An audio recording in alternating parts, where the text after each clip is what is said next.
All right. Welcome to our impromptu live reading. So, this is actually the regular concept of it. I know some of you don't know that. The writing competition ones are special edition. This is how it's usually done.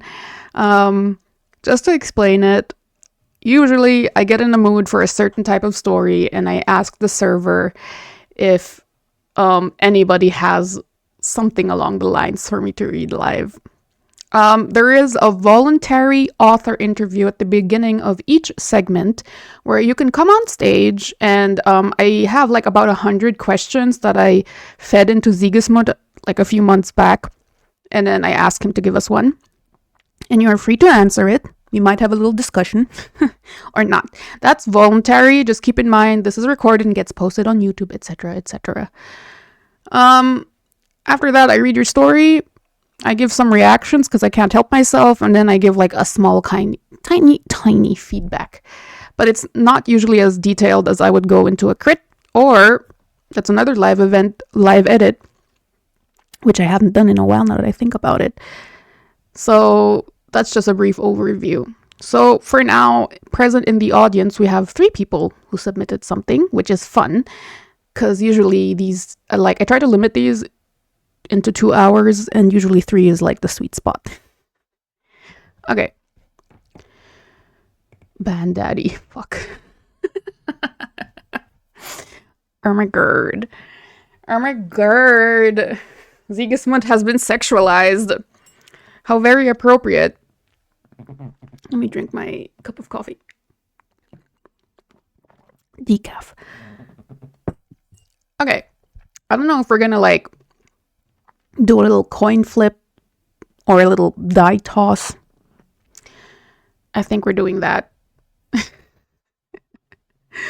Let's roll a die. Get Gustav in here. 4 sides. I will say first one is Luce, second one is Tayzed, and the third one is Agathon's. And if it rolls a 4, that means there's a reroll. Okay, cool.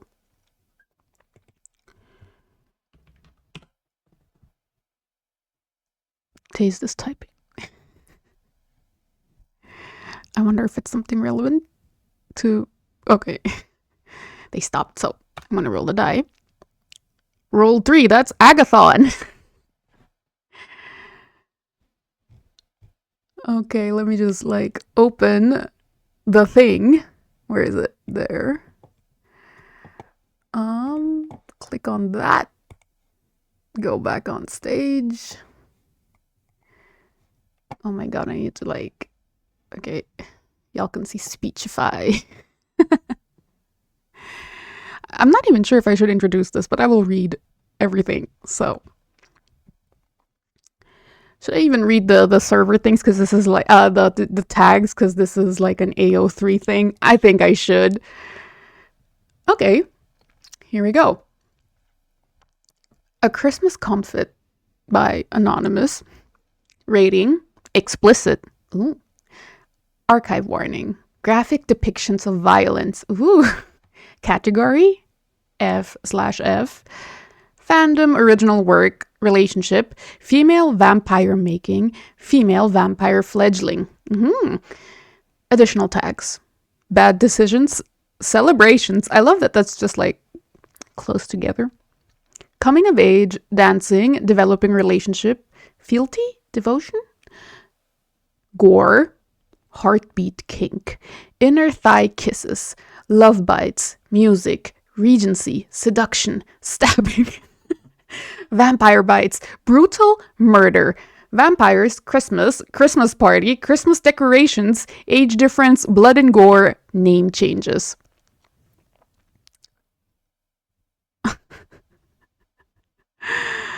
No, I'm gonna read it. That's the best part about AO3. That's how you market your stuff in AO3. Summary. When a beautiful stranger asks for an invitation to Sophia's family Christmas celebration, she's compelled to say yes and is given a gift with gruesome consequences. Very good, very good. I'm not going to read the notes. Okay, let's go, guys. Pain shoots through her, not through her body nor mind, her entire existence. Her world is pain, bright, blossoming pain that makes her eyes fly open. The screech that threatens to tear out of her throat is silenced by the hard, pale hand that clamps over her mouth. Excuse me. Not so loud. Wait, I'm trying to. I'm having like a little hiccup. Oh, purrs. Not so loud. You'll ruin the surprise. The voice, so dark and tempting, purrs out and then clucks with disapproval. That voice. It's everything to her, whoever she is. Sophia, that's right. Sophia is in pain. Her body seizes again and cold fingers like claws dig into her cheeks, stifling the second scream. The nails sink into her soft cheeks and join the choir of agony as her body burns from the inside. She's crying now, and it obscures her vision as clear tears give way to gruesome red streaks. There, it's almost done now. The voice is cooing, and slowly, the touch loosens so fingertips can stroke along her jaw. Okay. Bit by bit, the world pieces itself together around her. She's laying on a couch of velvety green.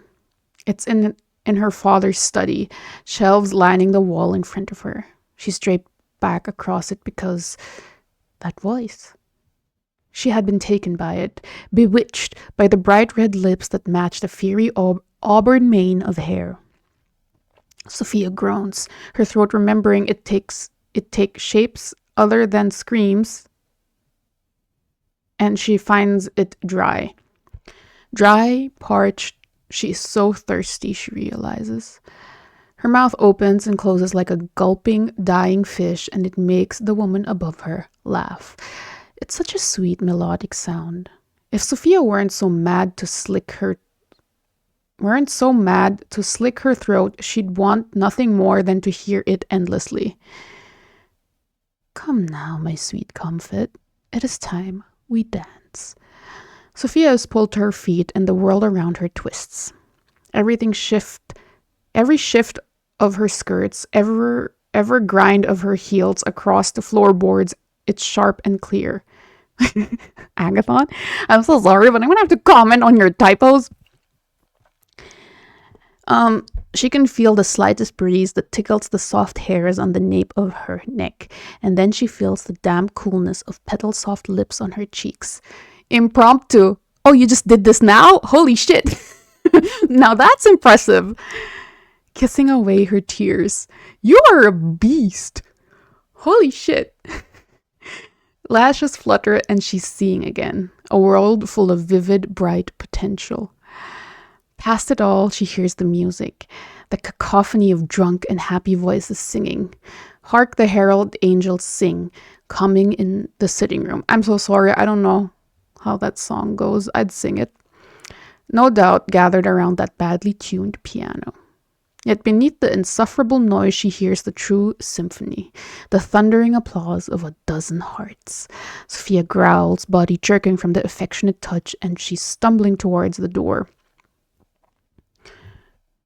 Good girl, the voice says from behind her, rich with dark amusement. Sophia tears into the room. At first, the gathered family and friends pay her no attention, but the closest man jerks away from her, realizing it's blood that smears her face pink and stains half of her bodice a deep claret. Dear God, Sophia, what's happened? He reaches to touch her arm out of concern. It's too much. Overwhelming. She grabs at his arm, snapping it. Jesus! He tries to pull back and steal the music from her, so she lunges in and makes him be still. The taste that erupts from him is all at once beautiful, bright, and fleeting. She swallows, tasting his age and wisdom. I'm not sure about how I feel about that. The alcohol from the night, the joy from festivities, and the sudden sharp fear. How does wisdom taste like?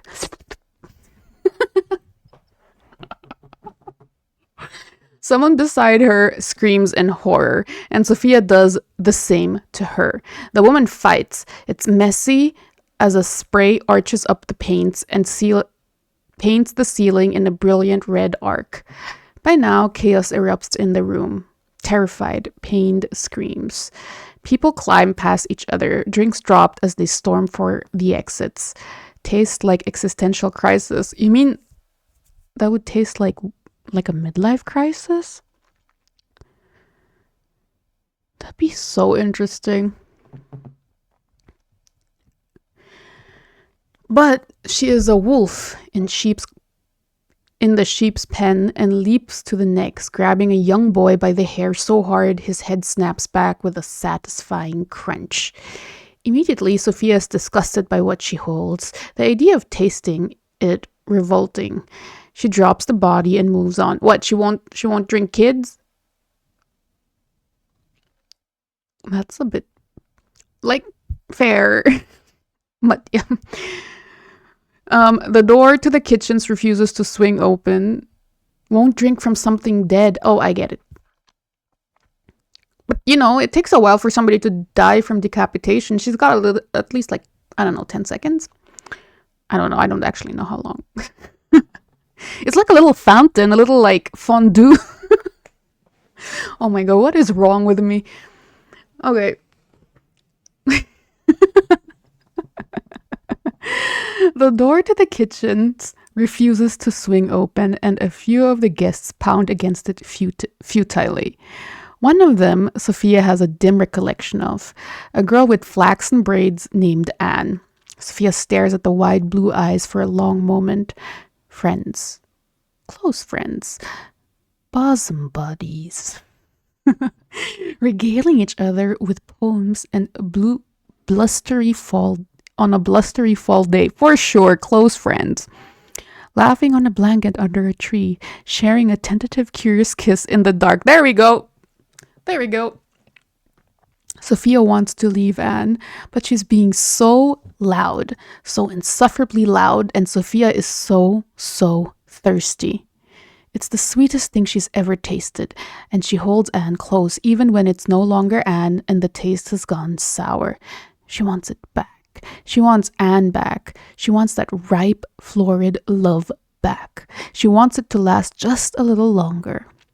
Her family rushes towards the exit, her father leading the way. He barrels directly into an unmovable wall of flesh and bone encased in a rich Christmas frock of goldenrod and evergreen accents that complement the coiffed mane of red. Leaving so soon? But your daughter is just getting started. A hand lays on his shoulder, stilling him. Stay a little longer. I insist. Behind Sophia, someone stabs her. Okay.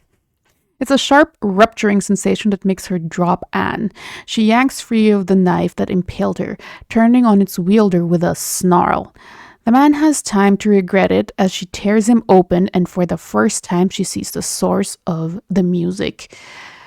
It still thumps gloriously among the shattered splinters of white as she digs in and rips the beating instrument free. Oh my god. She's gonna eat a goddamn heart. Hell yeah. Her parents are last. She doesn't even remember. She just knows their bodies are the warmest, draped over the others. She sits on the floor, the bottom of her floral skirts sopping up the glistening, sticky pool. The awful, taunting noise is gone. The pain is gone, but the thirst isn't. Her eyes lift to stare at the statuesque woman who still stands in the doorway, a bemused smirk playing on the corners of her mouth. Merry Christmas, she coos and saunters forward, scooping a candelabra from atop the piano. Casually, she holds it up to the kissing bough above the doorframe. Little flames like the paper flowers tucked into the mistletoe, and they ignite. She then drops it across the corpse of Sophia's mother, the thick, voluminous skirts immediately catching from the fires. Alas, it's time for us to go. she says, and with a flick of her wrist, Sophia is compelled to follow, darting past the growing flames. The front door is open and the cold winter air rushes inside. Sophia knows it's cold, objectively, yet it doesn't chill her. There is no goosebumps, no shivers, not except for the one when she's commanded to strip off her clothes. She leaves the house without a stitch of fabric. She wears only her old life in streaks of crimson, bloodied finger marks, drips of straining, crusty memories that even now flake off of her pale, nubile body. The woman waits for her at the edge of the property, arm held out and hand offered. Sophia slips her own into it and is pulled closed, turning back to see the orange glow spreading through the windows. It gives the illusion of life inside, the flames dancing where people had but an hour before. It makes its own carol with snaps and pops and growing groan of a dying house. Thank you again for inviting me to your merriment, Sophia. It was truly a delight. Where the heat of the growing fire didn't warm Sophia, nor had the blood of family and friends, that voice did. She leaned in against the woman, body alive and quickening with her nearness. That was how all this started, of course. Oof, the tense shift.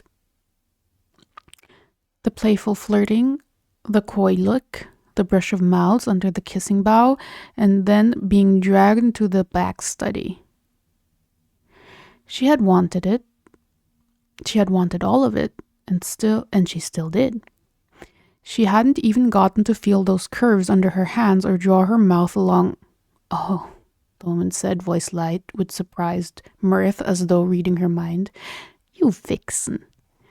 Her body sang and she felt a flushing heat that had been absent in her, some lingering life that shot through her to her core, and she clenched. I suppose we can partake another frivolity this evening. It's such a special day, after all. The hand holding her is tightened. She dragged Sophia into the gardens, her bare feet quick across the rocky path. There, among the dormant flowers, the slumbering roses, she pulled Sophia down onto the damp ground. Oh, we're getting some schmott. Schmott incoming. Plump lips find her own and steal away her thoughts. Planted in the rich soil, watered with the blood and memories of her old life, she blooms then. The woman kisses over her trembling inner thighs until she finds Sophia's petals, pink and inviting wet with nectar. Petals? But that's so cute! She is skilled. A dutiful gardener. Oh my god, are we playing... Isn't this like an old metaphor? You know, the woman's petal and the gardener. I feel like I've heard this before, but anyway, she is a skilled, dutiful gardener and tends to her little flower.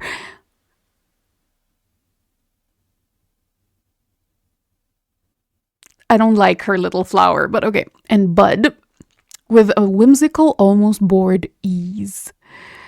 Sophia stares up at the cloudless Christmas night, blood-stained fingers digging into that fairy mane of hair as she splinters and unfurls in scream of ecstasy.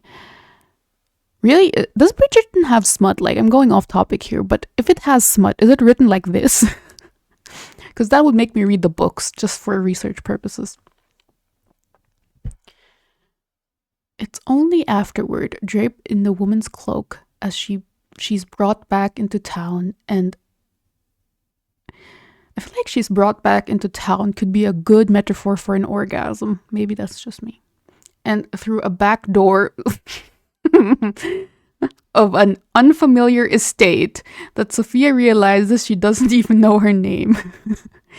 It simply hadn't mattered. But now it does, Sophia feels, even though she already knows the woman more intimately than another person possibly could. Cloud. Her body, yes, but her mind. It was there in her own, whispering to her, comforting her. She realizes she's staring as the woman takes her into a bedroom. She stands in the doorway still, lingering. What name would you like? Oh, what name would you like? The woman asks, taking off her jewelry and setting it atop a vanity. Pardon? Oh, damn, that's the first time Sophia said anything. You do not have to be Sophia. You may be whatever you wish. Names come and go, my sweet. She turns and Sophia is struck again by how beautiful her eyes are, almost feline in the way that glow in the way they glow in the dim light. For example, I have had many lives and many names, but for you, you may call me Carmilla. Oh my god, is that? Never mind, I had an association. Carmilla, Sophia says dumbly and nods. I want to still be Sophia for a while. She was still Sophia, wasn't she? Yet everything Sophia had been was gone now, killed by her own hands and burned to the ground. Maybe she should be somewhere else too. She swayed under the weight of it. There is a basin and water. Wash yourself, and then you may come to my bed. And just like that, the weight of the world and the consequences of morality were gone. None of that mattered to Sophia, not when Carmilla was waiting for her in bed. Damn. I just had to pause because of Carmilla. There was this song. This opera song. I wonder if you based it off that. Na na na na na na na na na na na na na na na na na. What was that song? Da na na na na na na na. It's from this famous opera. Oh, that's Carmen. Oh, close enough.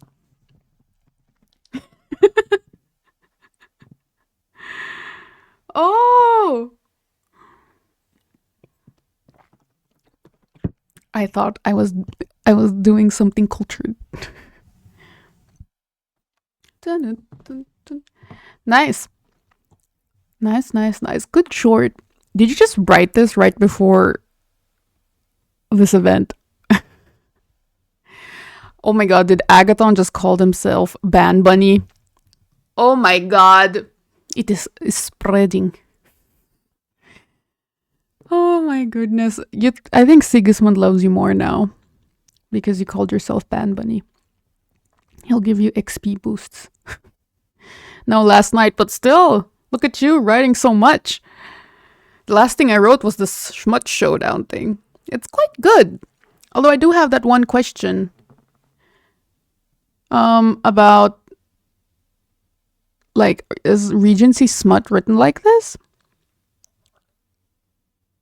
Like, does Bridgerton have smut and it's written like this?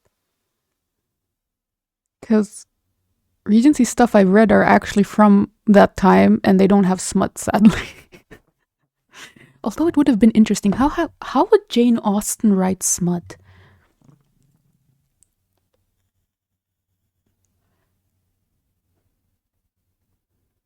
Oh, they be fucking in Bridgerton. Okay, like I only have the one with Anthony, and I forget the season 2 Bridgerton because it's the only one I actually really liked. That was for Enemies to Lovers in such perfect execution that I was compelled to get the book. Season 2 is peak, yeah. So if they be fucking in there, I'm gonna now like delve into that audiobook for research purposes.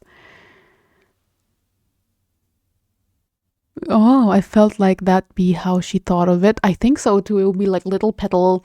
I wonder how this author would describe the mythical cock in Regency era. That'd be so funny. Okay, I'm gonna that's my next book. I wanted to like get into Tampa, but that might just be too dark for like a long reading pause. But very good. Good story. For like something written so quickly.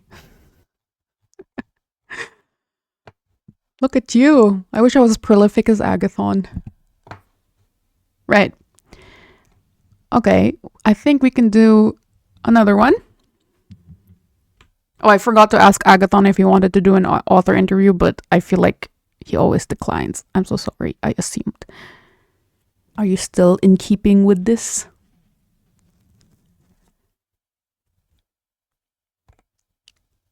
Agathon. I think. Okay, maybe they're not on the keyboard. Well, we only have 2 more submissions. So I'm gonna flip a coin. Oh. Oh no, it's Luce.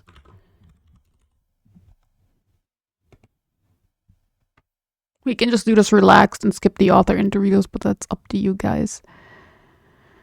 Agathon more like AFK.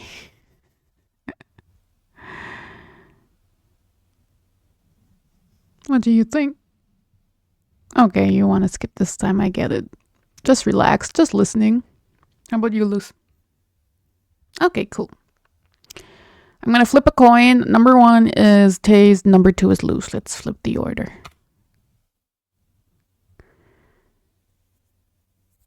Heads. That's Tayzed, I said, right? I said number 1. Heads and tails. Right, you're gonna have to link it to me in chat so I can open it. Okay. Guess what I'll be listening to later while going to bed? Flip a coin, 1 or 2. Y'all understood it though, okay?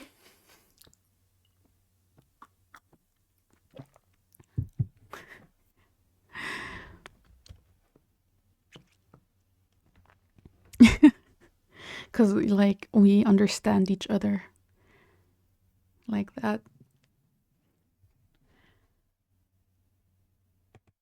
Oh, I'm gonna listen to the Bridgerton book that I got months back when I was still working at Bleep, because this is going on YouTube.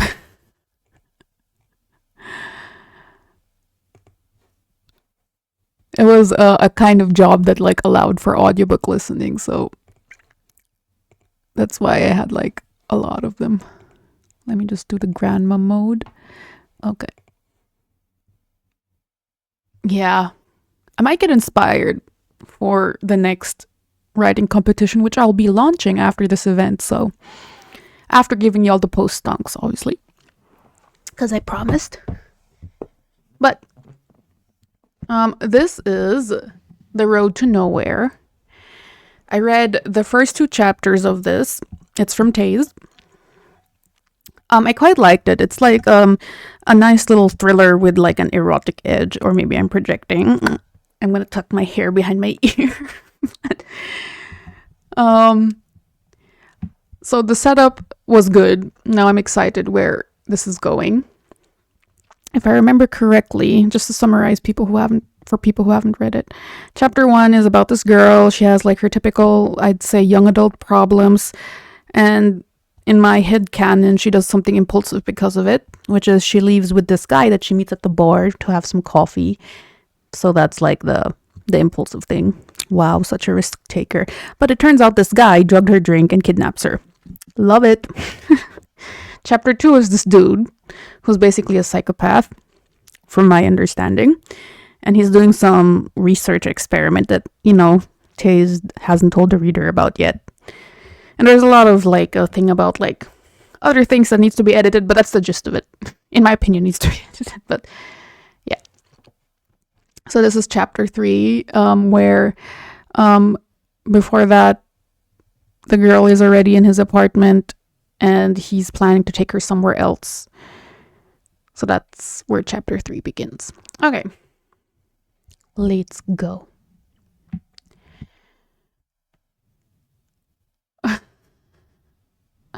Oh no. Okay. Chapter 3, The Road to Nowhere. By now, Preston was used to the drive. The cabin sat isolated between tall trees, about 2 miles from a man-made lake.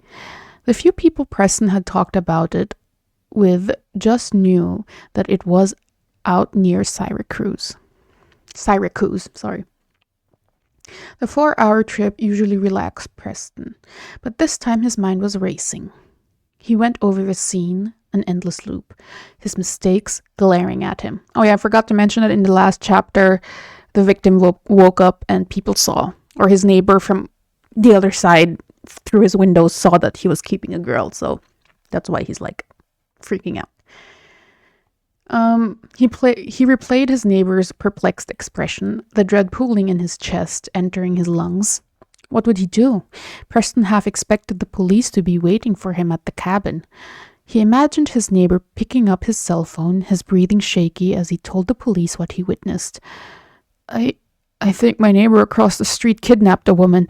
No, I don't know what apartment number I saw through my window. The moment replayed over and over again.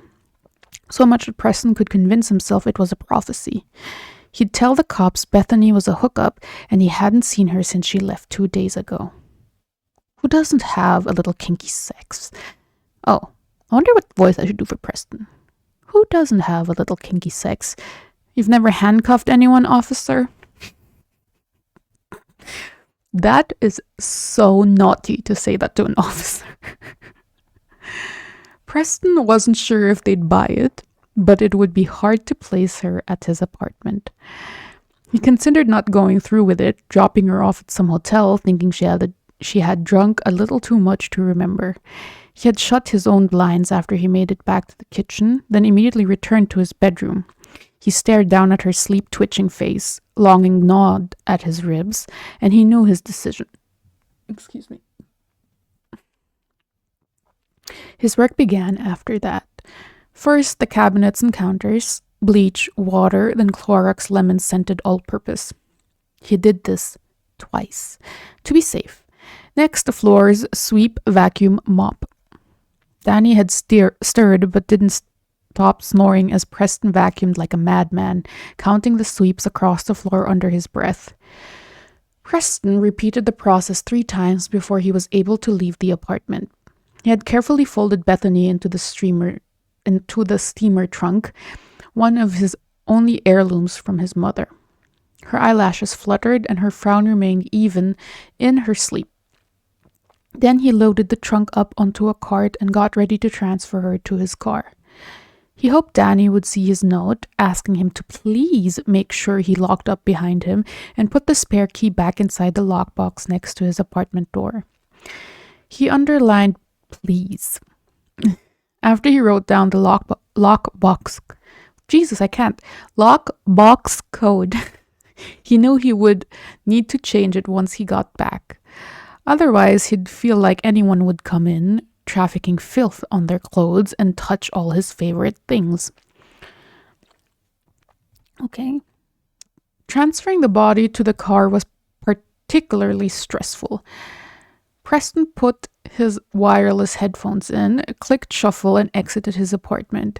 He was the definition of normal and everyday as he hummed along to Trace Adkins. Not many people were out that late, and it was smooth sailing as he took the elevator all the way down to the parking garage.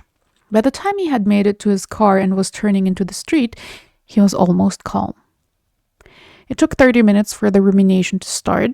The New York City traffic was familiar to him after living there for 7 years, so his mind had plenty of space to wander. The next 2.5 hours of his drive were hell. He had to pull over He had to pull over twice to dry heave, the anxiety stumping on his guts.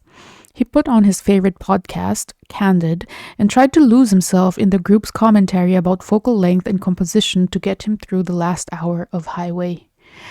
Preston inherited the cabin when his father died. Jack Moreau passed away 3 years ago from a brain bleed. The autopsy report showed severe head trauma at a 0.29% blood alcohol level. He was alone when they found his body. Nobody knew when he hit his head or how long his brain had been leaking his life away, but by the time they noticed, it was too late. He is remembered tense shift, sorry. He is remembered by his 2 sons, whom he hated. Preston didn't take it too personally. Jack Moreau was a hateful person. He spent years listening to his father's rants, complaints, and disgust towards everything different from him. Preston, the most different, got it the worst. Preston thought there had been a mistake, a misfiled form of identity error. The family lawyer, Bill Morrison, delivered the news along with with a copy of his father's will. Morrison had a nervous disposition, his thick fingers trembling as he shook Preston's hand. Morrison was short and wide in stature. He reminded Preston of a walrus, his mustache dancing on his upper lip as he recited the contract. I, Jack Moreau, being of sound mind and memory, do hereby make, publish, and declare this to be my last will and testament, hereby revoking all prior wills and codicils? Article 1, Family Information. I am single. I have the following children: Preston Moreau, Daniel Moreau, Preston Moreau, Daniel Moreau Fidel. Article 2, Appointment of Executor. I nominate and appoint Bill Morrison to be the executor of this will. Article 3, Disposition of Property. I give all my tangible personal property to Preston Moreau. Damn, I thought he hated this guy. Okay. Preston blinked at Morrison, absorbing the fact that his father was dead. Then Morrison handed Preston the keys, gave him another sweaty handshake, and that was that. Passed on to another Moreau against its will. Jack Moreau took charge of it in 2006. What is passed on? Jack Moreau took charge of it. What is it? In 2006, and 12 years prior, it belonged to his brother, Roy. Uncle Roy got the cabin after Uncle Roy got the cabin after Roy Sr. died in his sleep at 61 years old in the summer of 94. I'm trying to hold off the feedback, but I'm afraid I'm going to forget it.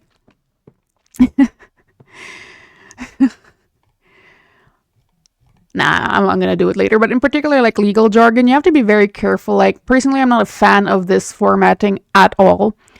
This and that. I know, like, it looks better if you're showing, but I don't like it, especially if it's like a prose thing. That you could set the scene more effectively, I feel like, than like actually spitting out the legal jargon. I did the same in Traces of Dubois. I also have like legal business jargon in there, but it's interspersed with character reaction so that it doesn't read so dry.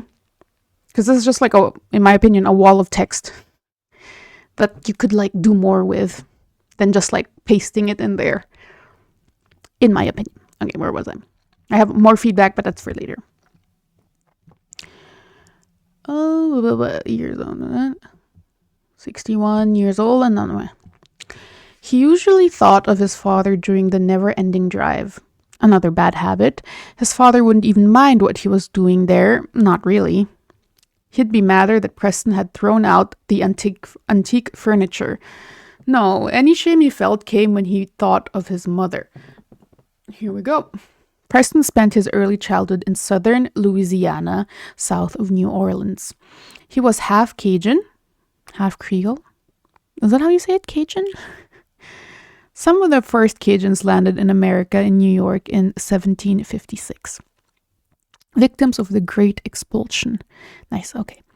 Known as Acadians at the time, after they landed in New York, a group of them traveled south to settle in Mississippi and Louisiana, becoming the ancestors of the famous Louisiana Cajun Jack Moreau's family set their roots in upstate New York. Olive Fontenot, I want to say that in French, Olive Fontenot, was a native of Louisiana, a third-generation Creole. Preston's upbringing was the amalgam of his parents. I'm going to say it later. Jack Moreau was visiting his cousins in Thibodaux, LA, for a May wedding in 1996. The maid of honor, Olive Fontenot, caught his eye during the ceremony, her dark curls tumbling over her shoulders and brown doe eyes sparkling. During the reception full of dollar store bubbly and wedding day sentiments, the pair consummated their connection in their ribbon-adorned porta-potty. How very romantic. Jesus. Preston was born 9 months later, to his father's dismay. But Olive took to motherhood as naturally as breathing. The first 8 years of his life he spent sloshing through the shit and the mud of the bayou, his mother's farm called home. It was the happiest time in his life. By the time he was 4, he was fluent in both English and Louisiana French. His father couldn't speak French, so that belonged to Preston and his mother. Some of his earliest memories are of riding with her to New Orleans, listening to Sammy Kershaw and the Red Stick Ramblers singing at the top of their lungs. His father still lived in New York back then, but would visit for major holidays and birthdays, and a bearded stranger begrudgingly handing over gifts and awkward handshakes. Preston didn't know much about his family on his father's side. Later in life, he would learn that according to his father, his uncle was a spineless sumbitch who was spoiled rotten. C. Roy was older but sickly as they grew up. He spent most of his time inside, tucked into blankets, hacking his insides into a rusted tin bucket. Jack, 2 years younger, took on the brunt of the work at his childhood home, plucked, plowed, and picked his way across the damp soil. Why is there a comma there? Okay. Still, the deed had Roy's name on it, at least till he died. Preston knew even less about his grandfather. Okay, Tayzed, I'm gonna have to say it now. There's too much backstory in this. I will forget this by the time I'm done this chapter. I don't even know who's who now at this point, because I'm okay, why are we getting such a preview of this? Is this relevant to the plot at some point? Or is this just exposition? Okay. His mother's cancer diagnosis came in 2002. Preston was 5 years old enough to know something was wrong. A cancer research center in New Orleans, founded that same year, started clinical trials not too long after. Jack moved to Louisiana, forced to be a father, when the cancer started eating away at her body. He never came to the treatments and spent most of his time away at work. The thing is, you're giving these side characters so much time, right? At least, in my opinion, a lot of time you're describing the backstory, you're describing his dad, you're describing who's dead and his mom, and then it's well, but they're dead. That seems like more of a fun tidbit than it is an actual thing worth pointing a spotlight on during a story. Preston didn't miss him. He and his mom would get a hotel for the weekend, going to the research center every day. Preston would sit next to her as she got her treatment. He was confused about why the thing helping her seemed to make her feel so terrible. She'd get pale, sweat beading on her forehead. Her eyes would droop close, her head leaning back against a headrest, but her paper-thin smile always greeted him when she caught him staring. Preston worried about her. He had always been a worrier, double-checking his numbers and triple-checking his shoes. Another thing that just came to mind, you can I feel get away with this once the reader is invested enough.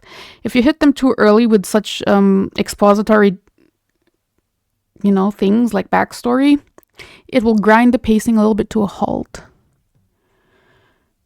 Yeah, you don't the interesting part, because you're writing this kind of thrillery is not really the motivation at this point. It's what's happening next.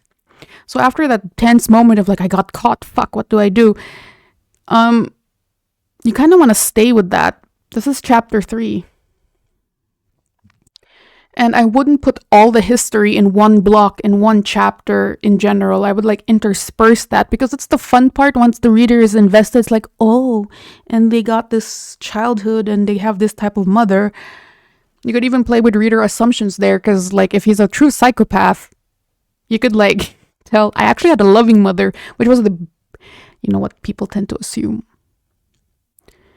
The story is meant to go back and forth between his past. You're not going back and forth. This is squarely situated in the present right now. The POV is present. We're in the car and he's musing about his past. If what you're going for is past present, the POV needs to shift to child him, I guess. This is exposition. It's not a past perspective. Does that make sense? Yeah. So if this is meant to be an you have to pick at least, I'm already like interrupting the reading for this feedback, but I feel like I'll forget. You have to, if that's also a strategy that's used in thrillers where they interrupt in a high tense moment and then they hit you with the exposition. I hate it, but if that's what you're going for from the beginning, that's how I would do it. I'm not a huge fan of the cliffhanger and then the next chapter is something boring like exposition. It just kills pacing so early on. You have to like ride the momentum, no pun intended, as hard as you can, especially in the early chapters. Okay, where was I? I've got to finish reading the story. When her treatments were done, they'd go back to the hotel, blast the AC, order a pizza, and binge horror movies on sci-fi. She would sleep most of the time, exhausted. Preston didn't mind. He'd stay up all night, moon-eyed, watching Ginger Snaps. Oh, I love that movie, actually. Eventually, he'd doze off, counting her wheezing breaths as she fitfully slept. She fought a hard fight for 3 days, 2 more than what the doctors promised her. When she was too weak to go to the bathroom by herself, she moved into the facility. They drove up as a family. They stopped at Walmart to get her some snacks, books, and other things to make her stay more cheerful. When they sat back in the car, she twisted towards Preston in the back and handed him a little green box, grinning conspiratorially. It was a disposable camera, the kind with the wind-up on the back of the flash that blinded its targets. That was the beginning of his love of photography. That's so fucking funny, I swear to fucking well. The $8 camera was precious to Preston. He almost didn't want to use it, scared he would waste his film before he took the best picture. The first one he took was of his mom, scrunching up her nose and wiggling it, making him giggle. That picture, on one of the few he has of his mom, sits on his bedside table at the apartment. It's so fucking funny. Wait, let me just finish this because I want to finish this before I give feedback. Despite her cheerful performance, Preston still felt his chest tighten, his vision blurring with tears when they said their goodbyes. She kissed his cheek, her own eyes misting over. She fussed over him for a moment, pulling his jacket tighter around his chest. "Take lots of pictures, and next week you can show me all of them," she said, her thumbs sweeping his tears away. Her doctor, a weed of a man with a thin face. You do not need to describe the doctor. You also do not need to describe the attorney that hands him the will. It's a lovely detail, but it's distracting. Focus. Nodded reassuringly at Preston over her shoulder. The drive back, because it's like a throwaway detail, these kind of things. The drive back with his father was silent, and Preston closed his eyes to hide his crying. You have to keep in mind that you might have a huge imagination. You can set the scene and describe everything, but not everything needs to be described in detail because you're putting a focus on whatever you're describing. In this case, this is one character probably in this line that we'll never see again. That's just my reasoning, so you do not need to, describe him at all. Just to keep it concise. Oh, the doctor also comes back, but at that point we'll probably forget this. Be selective of what you describe.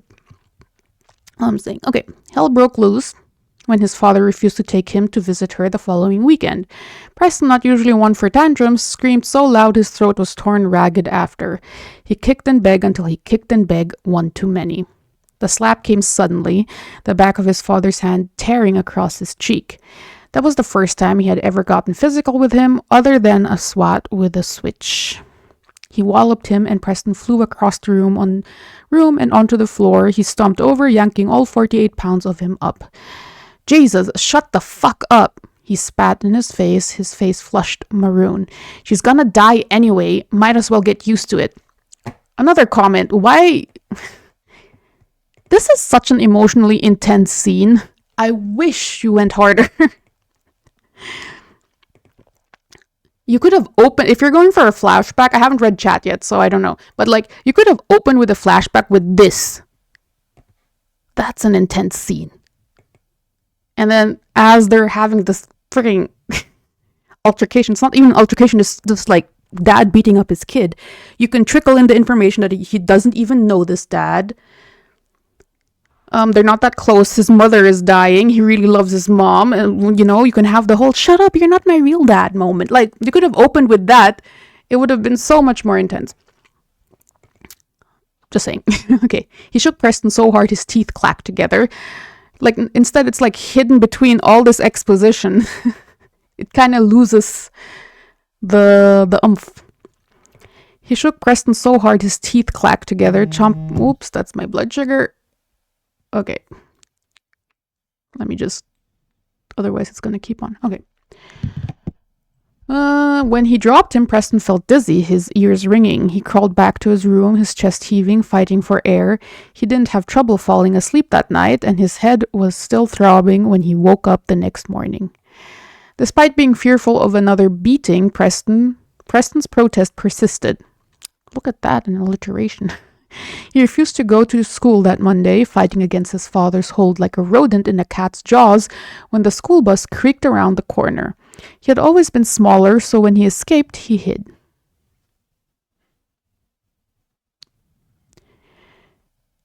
I haven't read that, sorry. I don't want to get distracted. Let me just finish reading this. Okay. He was the best at hide and seek, winning every time against his peers. By the time Jack found him, after tearing through the house like a tornado, it was way past school time. He tore into Preston with his belt, warning him that if he knew what was best for him, he'd be on that bus tomorrow morning. Again, this would be so much better shown. You got intense scenes here that you can work with, where you can sneak exposition in without it being too, like, grinding the pacing down too much. Okay, Preston got away with this for 3 more days, each time fighting just as hard. His desperation drove him to use his nails and teeth. On the third day, blood was drawn, his teeth tearing into his father's ear. That's another scene you could write. Oh my god, you have so many good, like, intense scenes. I want to be there when it happens, I don't want to be told about it. Okay, Jack dropped him with a shout, cupping the side of his head. Preston seized the You know what? So I'm getting ADHD moments here. You could like combine all of this if you can and Frankenstein it into one intense scene. All of this happening, the slap, the biting off the ear, whatever. Was it the ear? Yeah, it was the ear. That'd be so fucking good after that, like, you got caught and then we get this flashback and it's immediately from a shit childhood. Like, I think that would work, actually. Okay. An antique steamer trunk sat in the back, about 24 inches deep. Oh, and then... Oh, I love it. And then here, in particular here, my thriller brain is working. Oh, what the fuck happened? What did I do?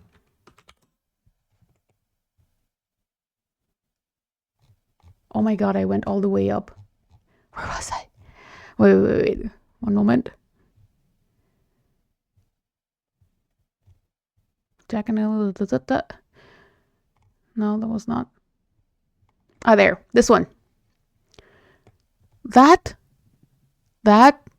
the callback that you can use to go back into the present.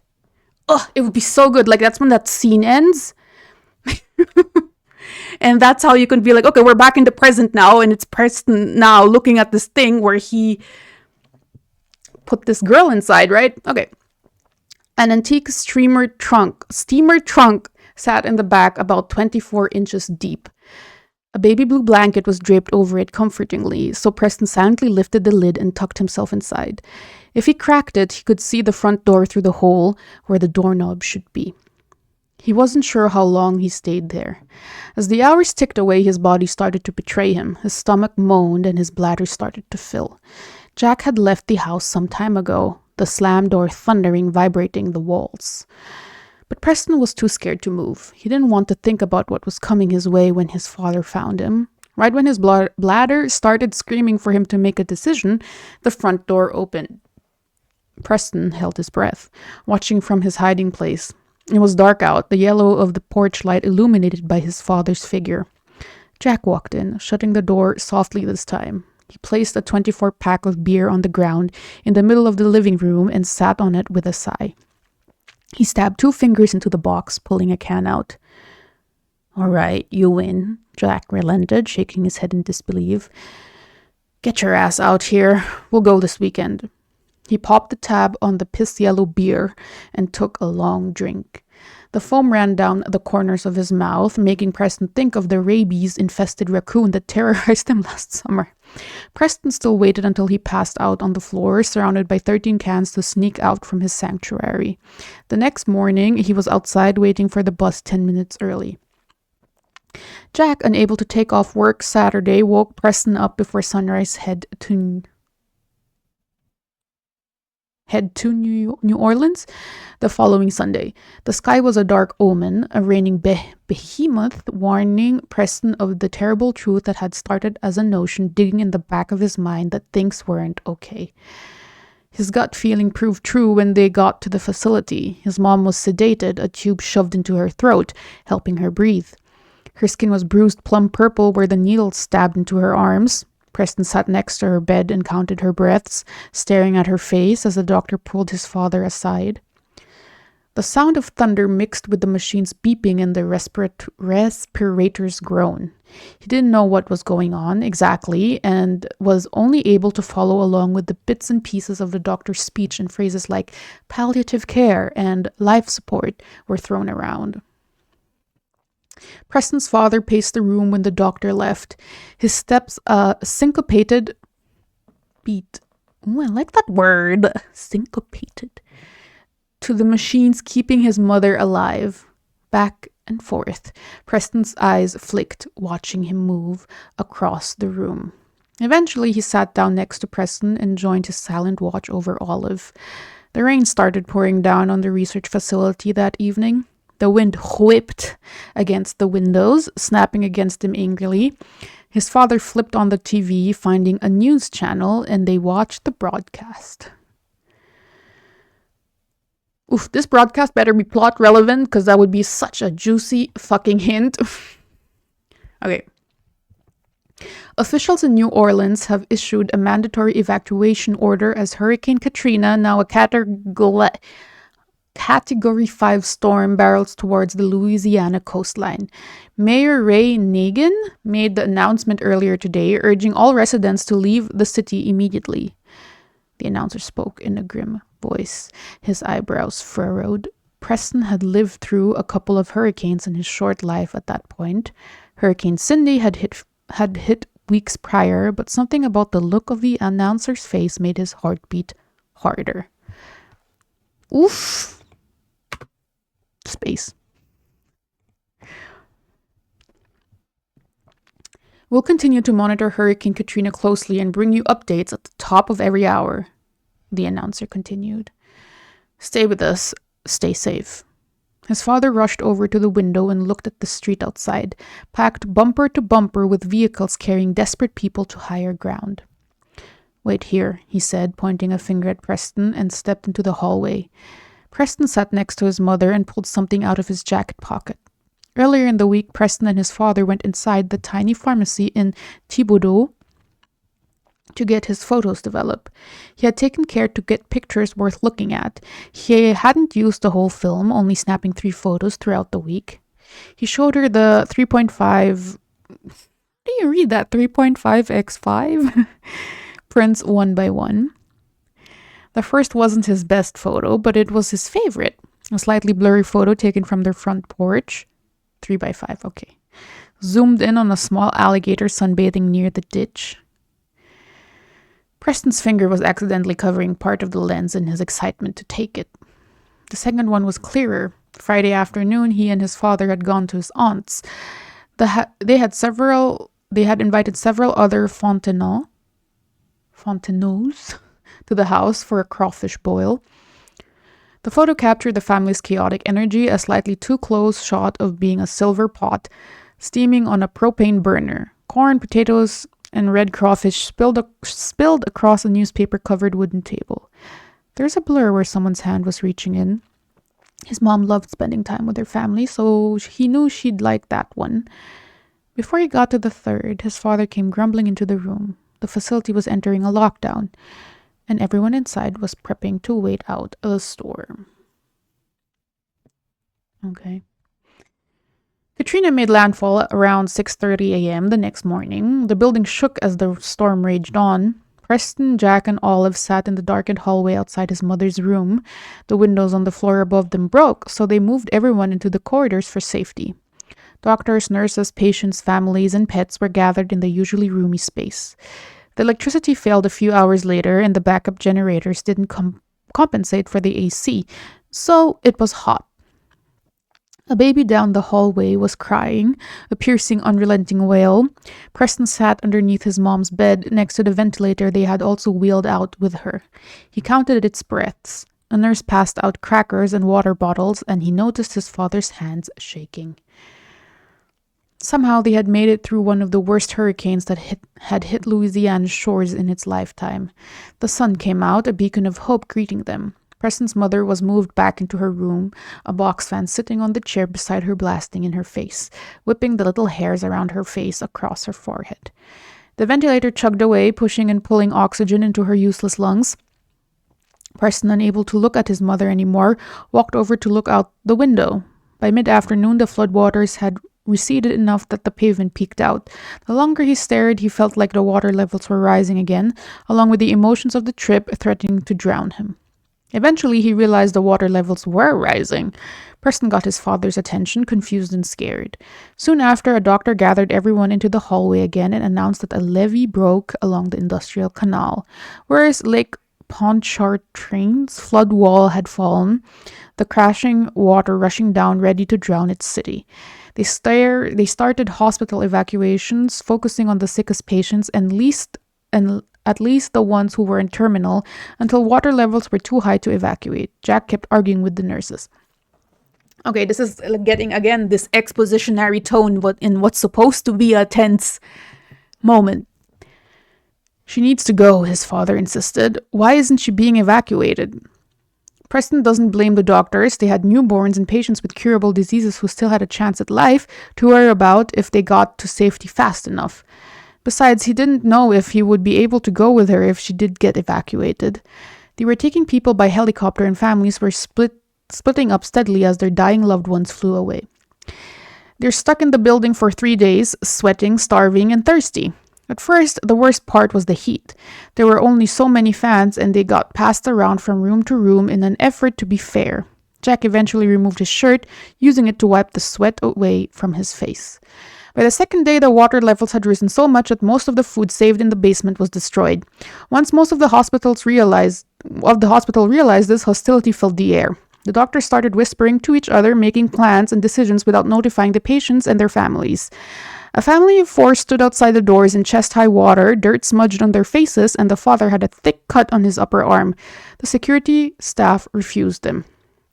We have enough people to worry about. Go to the Superdome, a gruff ox-looking man said, a firmness in his voice that lacked empathy or sympathy. On the 3rd day, they started evacuating again. The generators weren't enough to sustain the machines, and a nurse started pumping his mother's ventilator by hand. Her breaks became more frequent, and she flexed her red hands and winced apologetically. His father started pumping after that, staring down at Olive with a crazed look in his eyes. The death count in the intensive care unit started a steady rise. The smell of death was thick and inescapable no matter where Preston went. The doctor started coming and checking on his mother less and less until he stopped entirely. Her heart monitor beeped steadily as Jack took turns with the nurse pumping oxygen into her, breathing for her. Later that evening, her doctor and another nurse came into Olive's room. We have no idea how much longer until evacuations begin again, the doctor started, putting his hand on the hospital bed's bar. She was already in a bad spot before the storm. At this rate, she won't last another 14 hours. A painful, slow 14 hours. Jack didn't stop working the ventilator, ignoring the man. We have to think of the patient's suffering. We discussed end-of-life decisions with Olivia when she arrived for inpatient care. As you know, she signed a DNR, and normally we would stop the machines and focus on making her comfortable and at peace. He paused, looking uncomfortable. Jack finally looked at him, his movements coming to a stop. Along those same lines, we don't have the supplies necessary to maintain her pain and comfort levels for an extended amount of time. We made the authoritative decision to administer medications that will allow her to pass peacefully without pain, the doctor continued. Jack swung at him wildly, cracking him square in the face. Blood gushed from the doctor's nose, and he grabbed it with a shout. The nurse screamed and ran into the hallway, returning with a police officer in tow. Preston, scared, hid underneath his mother's bed, his hands covering his ears on either side of his head. They subdued his father, slapping cuffs on him and pulling him, cursing and spitting from the room. The doctor, with a rag pressed against his nose, leaned down so he was level with Preston. "It's okay. Come here." He spoke softly and offered his hand. Preston blinked at him twice, noting his clean and uniform fingernails. He took his hand and let himself be pulled out from under the bed. The doctor explained as best as he could for an 8-year-old to understand that they were doing what was best for his mother, that she was in pain and they were going to give her something that would help her go to sleep so she wouldn't be in pain anymore. "Die," Preston interrupted him at the word sleep. "You're helping her die." He knew what death was, had seen the chicken guts... had seen the chicken guts and feathers strewn about the road in front of his house when one of the hens was brave enough to visit the pasture across the street. The trucks used to fly past his house, teenagers hollering and swerving towards the feathered pedestrians. He had cried when the other chickens started pecking at her corpse, ripping pieces of the flesh apart in their curved beaks, the red meat stretching like taffy. His mother had kept him inside and made Jack take a shovel out and scoop up the hen. Her blood stained the road until the next long rain came through a week later and swept it away. The doctors and nurses prepared to kill her, measuring out the medication. They removed the tube from her throat and the wires attached to her head. He remembers watching, tense shift, dimly as they filled the needle and inserted it into her IV bag. She laid there, none the wiser to her impending murder, a quirk of a smile on her sedated lips. They said it could take anywhere from a minute to 10 on average, but it took her 116 minutes and 2,900 weak breaths to die. Sorry. Before the doctors removed her body, they let him have a moment to say goodbye. Preston stared down at her husk, a fragile thin corpse masquerading as his mother. He doesn't know why, but right then he remembered the little camera. He had tucked it in his jacket pocket. Preston took his 4th photo. Oof. Okay. You said this was supposed to be a flashback chapter. I would say up until the hashtag here, or the number sign, it was. But then as I was reading, you said this was supposed to be a peek into the past. So you have to decide here what type of chapter you want this, because the first half is a present flashback chapter. We are still situated in the present.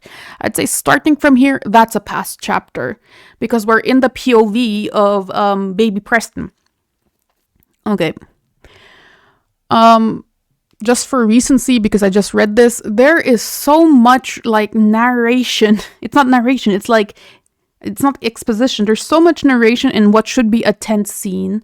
I feel like you did a lot of research in Hurricane Katrina and how hospitals were behaving, and you wanted to include that here so much that it reads kind of like, to me, like a newspaper article of what's happening, and it's not, like, in my opinion, dramatized enough. So in that big reveal of, like, we kind of have to kill your mom, that could carry so much emotional weight depending on how you set it up. Because the way it's set up right now is like, in German you would say Reportage. What's that in English? Like a newspaper article. Yeah, not you predicting my research method. I can tell, I'm not meant meanly, but I can tell you researched this and you wanted to include it into it, and it reads that way. You don't want it to, you have to dramatize it, right? You have all these juicy details that could add so much emotional weight, and it's not being utilized, right? Yeah, you have to utilize it for dramatic effect almost. Like, it's just like, okay, now I have to mention that the water levels are rising and something broke in that place. I forget that river. And all that could carry so much dramatic weight and tension depending on, like, this is all about, it's not about what actually happened or how something looks. I always keep on saying it's about how it makes your character feel. And for my taste, there's not enough emotion in this latter part. You have to interlace that, like, you know, the worry in Preston, the annoyance of the dad that gets, like, for some reason by the end gets converted into aggression because he doesn't want her to die. I have a hard time believing that the dad is worried about the mom. He's more worried about himself or whatever. It has to be something like juicier, I feel like, than just like having to raise a kid. See, I didn't get that. You could hint that. There's like not a lot of dialogue in this. It's not even reliant on the dialogue. It's reliant on how you narrate these intense moments during Hurricane Katrina, right? So make it like emotional. Same goes also actually before the flashback before that. It's like a nice autobiography, sometimes it reads very neutral. A neutral autobiography of his life, where you're just like guiding us through these first couple of years, and then you have this intense scenes, but in my opinion it's done in such a way where it's just like, well, isn't this supposed to be like really bad? You know, make me feel it. Make me feel like be in Preston's skin about this huge guy you don't know is chasing after you, and you're like being brave because you want to see your mom. God, that would connect me so hardcore with Preston. Okay, see, a lot of creative nonfiction. Yeah, I think that is the style. I have to say, yeah, it is the style of creative nonfiction. You know, like, I would love to see this like as a stage play. You know, if you think of it as like a stage play where I'm like feeling. In particular, the relationship with the dad, just to reiterate, I want to be in Preston's shoes of fighting against what I perceive as the enemy, who's so much bigger than me, who will use violence against me, and still being brave because I want to see mom. You know? Oh, that would connect the reader so well, at least this type of reader, the way I am, to your character, who then turns out to be this fucked up, like, dude who kidnaps people, right? It would be beautiful. The thing that made me laugh the most, okay. Yeah, starting with the interaction with the dad and making it immediately a flashback scene. Like, don't give Preston the reflection scene about being caught by the neighbor. Save that for the next chapter, or whenever his next POV chapter is. But the thing that made me laugh in particular, because Preston sounds a lot like, character-wise, a lot like Matt Chandler, which is the serial killer of my story. And it's so fucking funny because the whole inciting incident there was based on that Elise likes photographing. Elise is the POV character, and I had to laugh so much because I'm like, oh my god, like, really,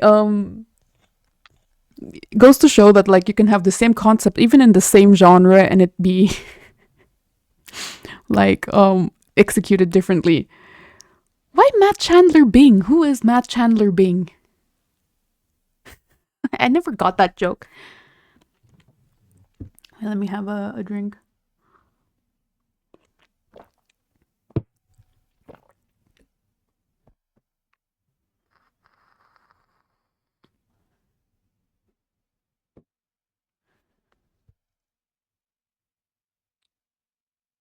Oh, yeah, I never watched Friends.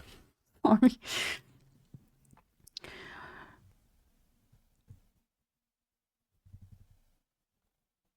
Oh no, don't say that, Tayzed.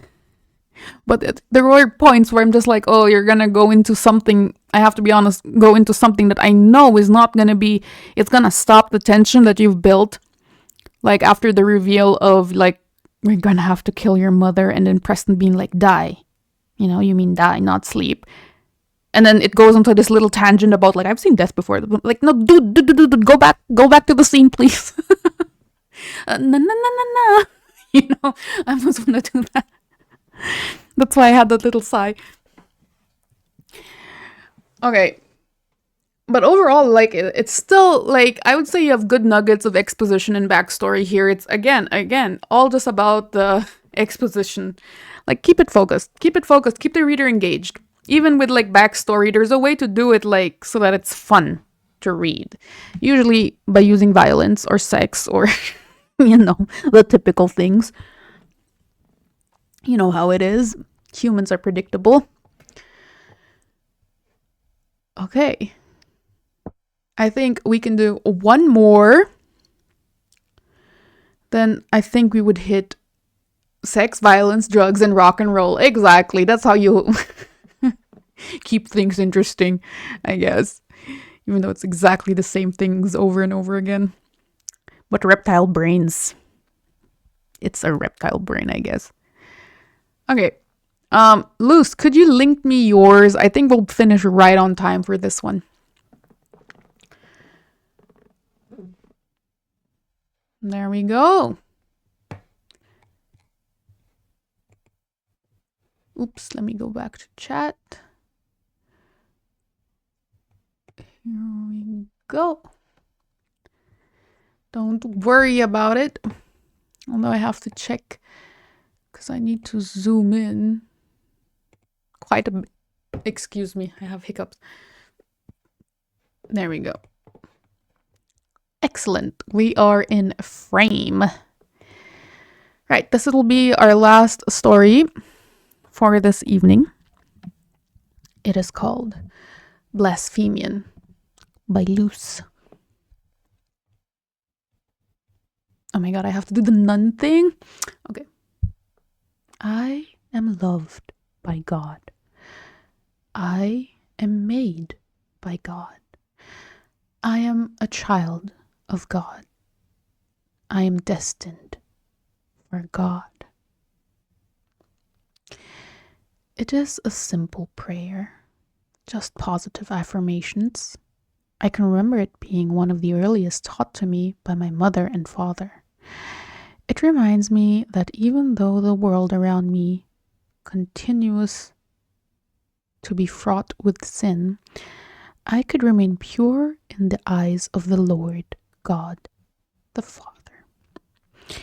And it was for the grace of God that I could keep my vows and maintain a proper worship for Him. And it is all undone by a purity greater than mine.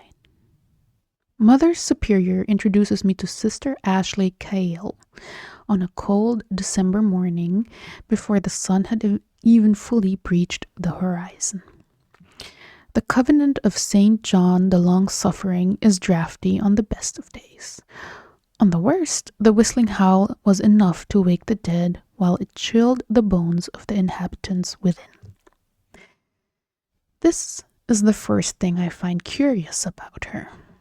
While the rest of us wear our thickest robes and doubled-up stockings, Sister Ashley is content in a simple habit and coif that would not have been out of place on a warm spring afternoon. Mother Superior brings her to me in the storage vaults as I gather materials for morning prayers incense. Small nuggets of frankincense and myrrh, a new clean censer to burn them in that would suffuse the entire church with the sense of His earth. My thoughts are not entirely my own to claim this morning, and I find myself lost in the simple decorative patterns on the censer.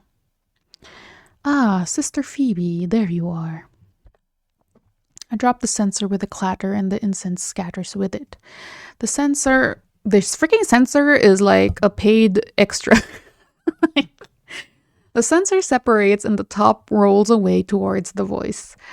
I square a quick glance at the source and her trailing companion. The Mother Superior is a loud and boisterous woman, despite her advancing age and squat stature. I mean no harm by the comparison, but I can't help but think of a particularly wrinkly frog whenever I lay eyes on her. She leans heavily on a cane and walks with an odd little hopping gait that does not help the association in my head. "Clumsy girl," she exclaims. "Apologies, Mother Superior," I mumble, crouching down to hide my embarrassment while I retrieve my fumbled items. From the corner of my eye, I see the Mother's companion move forward, crouching down to scoop up the censer's lid just before I can. I cannot help being lost to the marvel of such a simple thing. Fingers long and slim as taper candles closed around the metal. Her skin is flawless and unmarred by labor, unlike my own. Years spent in the gardens have left me with calluses and split nails and the painful need to pull my hands back to hide in my sleeves. I watch it happen slowly, like we are moving through a thick syrup. She lifts the lid, offering it to me. Here thee art, Phoebe, she says, sounding more like she has been looking for me rather than offering me something as small and meaningless as a censer cover. I cannot hold back a soft gasp when I meet her eyes and see benediction. I can't find any other word for it other than feeling like I have been anointed by the Lord's hand. It's just like a... Never mind. The only other time I have felt such a surge of emotion has been in the most fervent of prayer and song. Nights where our voices ring to the roof of the church and beyond, where dust and tears rain in equal measure. Sister Ashley's icy blue eyes and the purity they hold make our songs seem cheap. Mother Superior hops forward, her loud voice breaking the spell that holds me in sway. Yes, Sister Phoebe, this is Sister Ashley Kale. I swear, Luce, you should pick like simpler names for the... How the fuck do I pronounce this? Kale? K-L?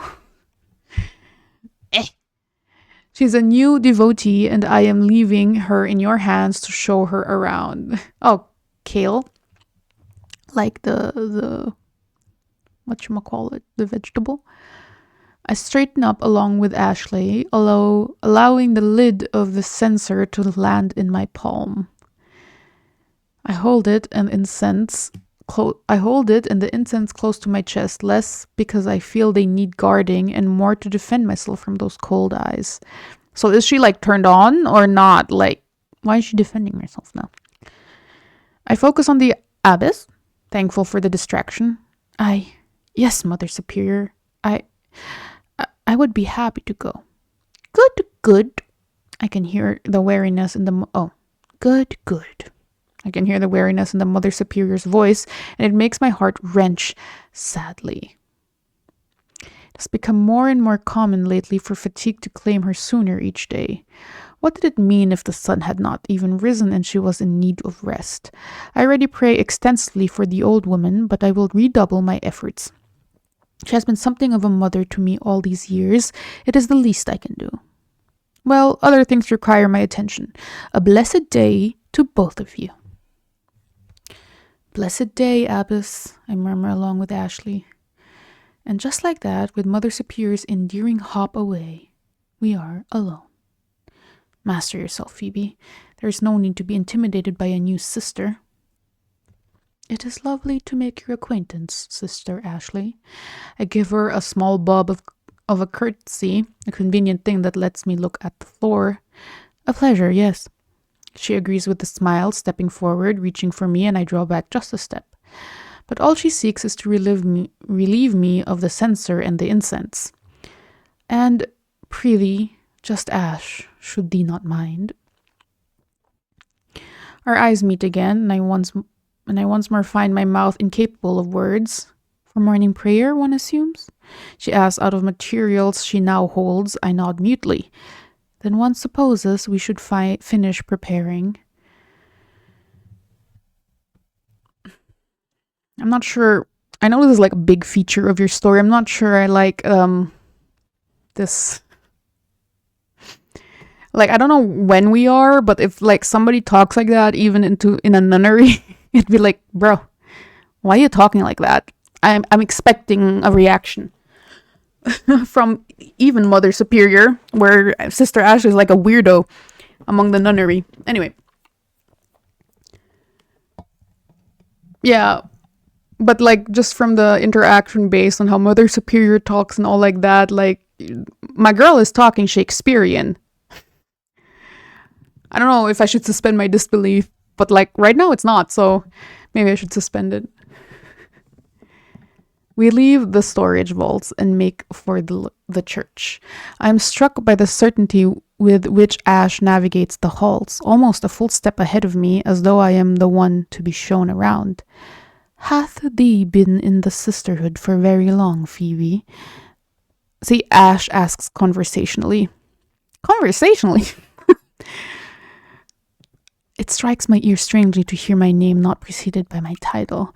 There is something uncomfortable about it, yet No, you can keep the Shakespearean. You can keep it for the big reveal, the moment, it's still effective. You could like sprinkle little hints, because I quite like it. It's like, it reminds me of Black Phillip, which I think is what you were going for. Now my fucking thing skipped again. Where did it go? There.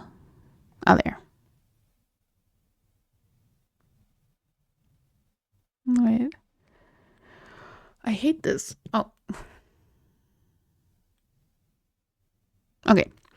Many years, yes, Sister Ash. My mother and father sent me here just shortly after I became a woman. It has been, goodness, 12 years since? The thought stings, though nowhere near as badly as it used to. In my darker nights, I cried myself to sleep, clutching tight to the small wooden crucifix my father had carved for me. But now, my parents are only a hazy memory, almost as much as those nights. I found a sort of comfort in the Lord's light and love, and found acceptance of my station. Feel thee fulfilled here, Phoebe?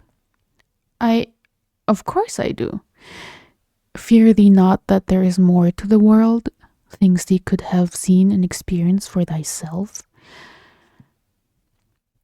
We slow to a stop outside the church, and she cocks her head expectantly. The question digs at me and brings back thoughts I once considered buried and mostly forgotten. You have many bold questions, Sister Ash, I reply warily as a shiver shoots down my spine. Ash's smile only grows, bearing fine pearly teeth. Now I can see why this demon has latched onto her, because she is not that strong of faith. Like, one question and she's always like, no, actually. Like, if there's a doubt in there, that's fine. Yeah. Why is she in this nunnery? Yeah. But are not the righteous as bold as lions? I stare after her as she pushes open the door and strides through. Her effortless quotations are startling, as though she has devoured the good book itself. The dedication she must have devoted to the word, my own studies of it feel small, unworthy. Okay, she's also very insecure about it. Okay.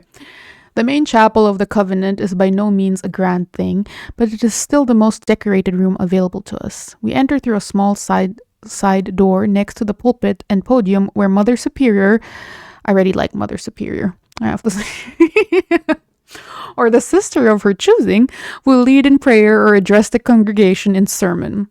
Rising behind it on its own small platform is a modest altar and a tall crucifix carved of pale beechwood.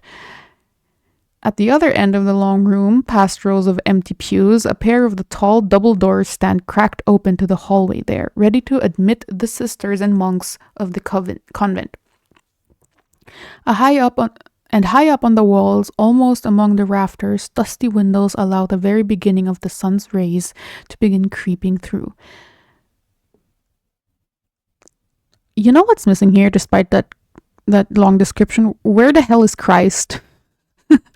Like, Christians love looking at Christ suffering everywhere, every chance they get. You didn't describe that. Sister Ash has already stopped at the pulpit to leave the censer, moving to the fireplace set into the adjacent wall by the time I reached the stand. But the Catholics do that too. I think even worse. She crouches down before the hearth, uncomfortably close to the flames licking within. I am possessed of the terrifying thought that she is about to reach in with her bare hand and retrieve a coal.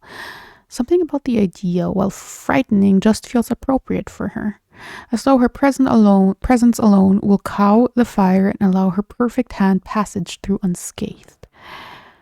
But no, she rises and retrieves a long pair of metal tongs beside the fireplace and fishes out a single glowing coal, carefully and quickly bringing it back to drop in the waiting censer.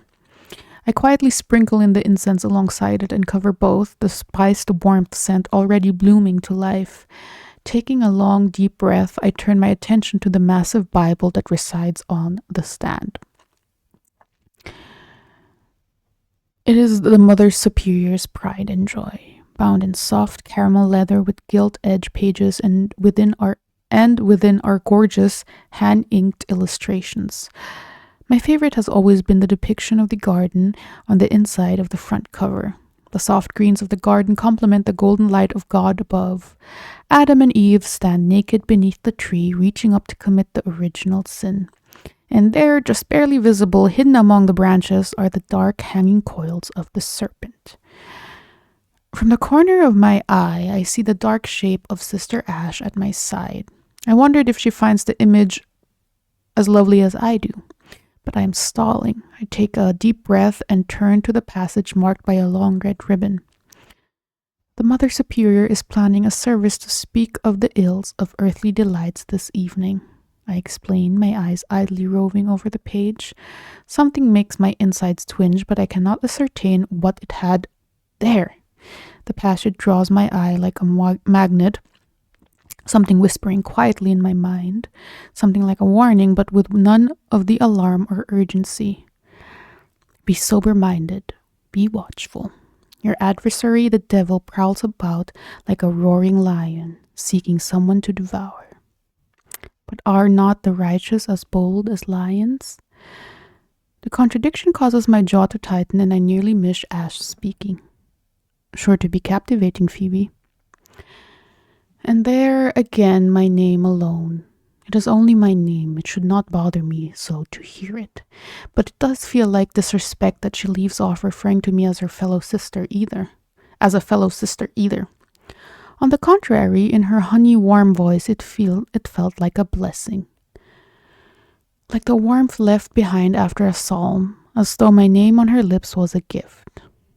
Have you any favorite passages, Sister Ash? I ask, idly fidgeting with the corner of the pages, anything to distract from the twisting in my stomach.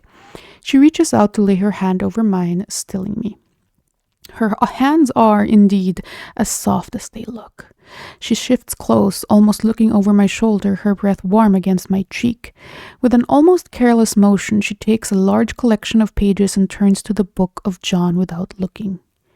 He that committeth sin is of the devil, for the devil sinneth from the beginning. I swallow against a lump in my throat and turn my head a fraction to the side to meet her eye again.